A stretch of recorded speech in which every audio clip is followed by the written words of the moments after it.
পরিবর্তন তো কিছুটা ঘটছে। আমরা যারা বলছি যে আসলে এই সরকারের আমলে কোনো কিছু পরিবর্তন হয়েছে কিনা, একটা জিনিস কিন্তু পরিবর্তন হয়েছে যেটা বরাবরই আমাদের চোখে আটকাচ্ছে।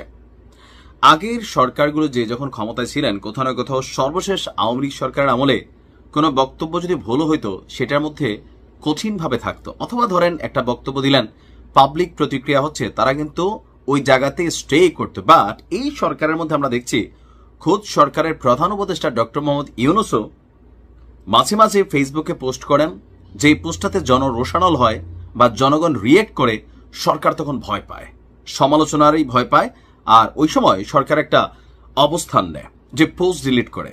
আপনি উপদেষ্টা মাহফুজকেও দেখেন, একই কর্মকাণ্ড বেশ কয়েকবার করেছেন। এবার সবশেষ এই তালিকায় নাম লিখিয়েছে আমাদের সরকারের অন্যতম শক্তিশালী উপদেষ্টা ব্লুটুথ বয় আসিফ।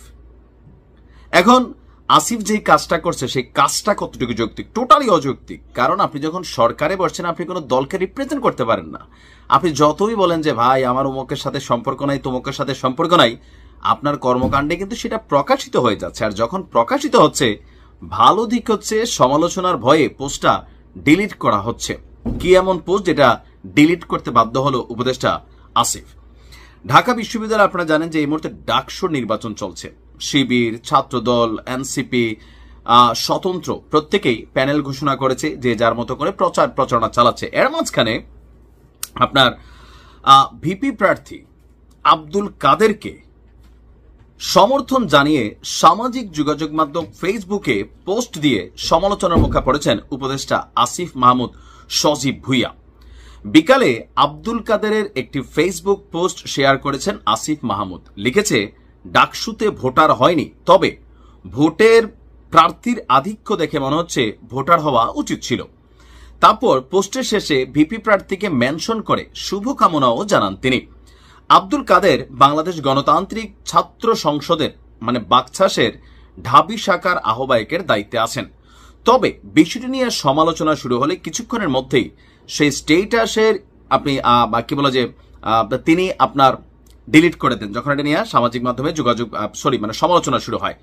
ডাকসু নির্বাচনকে ঘিরে উপদেষ্টার এমন প্রকাশ্য অবস্থান নিয়ে প্রশ্ন উঠেছে। আপনার এখানে যারা আছেন অনেকেই বলছেন যে সরকারের গুরুত্বপূর্ণ একজন উপদেষ্টা ডাকসুর কোনো নির্দিষ্ট প্রার্থীর জন্য শুভকামনা জানাতে পারেন কি? এতে তো আশঙ্কা তৈরি হয় যে সরকার হয়তো এই নির্বাচনে হস্তক্ষেপ করবে। এটাই কি তার নমুনা নয়? আসলেই কিন্তু নমুনা। কারণ উপদেষ্টা আসিফের রোশানলে পরে ইশরাক সমর্থকদের বরাবরের দাবি মেয়র হইতে পারে নাই। তো উপদেষ্টা আসিফ তিনি যথেষ্ট প্রভাব রাখছেন। তার দুইজন এপিএস প্রেস সেক্রেটারির বিরুদ্ধে দুর্নীতির অভিযোগ আছে। এগুলো নিয়ে আর কোনো আগামাথা আমরা দেখিও না। আফ্রিদির একদম পশম পর্যন্ত কি আছে সেগুলো আমরা দেখছি গণমাধ্যমে।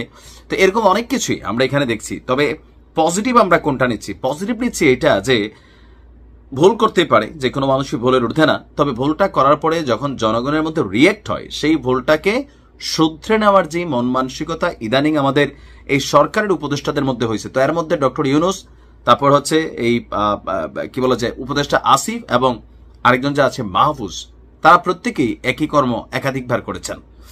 তা আমি এটাকে পজিটিভলি দেখছি যে পোস্ট ডিলিট করা, কিন্তু কোনো প্রার্থীকে সাপোর্ট করা। প্রশ্ন থেকেই যায় যে আব্দুল কাদের যদি বিজয়ী হয়, তাহলে এই বিজয়কে নিয়ে প্রশ্ন উঠবে যে পেছন থেকে কি এই সরকার নিজেই কলকাঠি নাড়ছে আব্দুল কাদেরকে জিতানোর জন্য? এই প্রশ্ন কিন্তু থেকে যাবে। তারপরেও দেখা যাক, আমরাও চাই ডাকসুতে একটা সুষ্ঠু নির্বাচন হোক।